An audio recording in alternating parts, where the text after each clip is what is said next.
over here at the wash pit. I'm going to give the plane a nice bath, scrub it all down, make sure it's all nice and clean. I noticed on the last flight with Gabe that the front windshield was actually pretty dirty. It's really hard to see through it, especially when you're looking for traffic that's out there. So we're going to give the plane a nice good wash today. Hopefully make it shine like it did when it was brand new, or at least as close as I can make it. Do keep in mind, this is not a tutorial video. I'm not trying to teach or instruct anybody how to clean a plane. This is purely for entertainment only. But I thought you'd just like to see kind of what I do. And part of owning a plane that you don't think about when you're renting all the time. Anyway, hope you enjoy. Let's watch the plane.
Thank you for tuning in, checking it out. Well, we had a little bit of fun here at the airport today.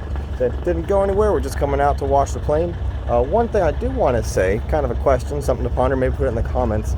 The wash pit over there where we wash the planes at, how come they don't call it a bird bath? Something to think about. Anyway, I will catch you on the next one.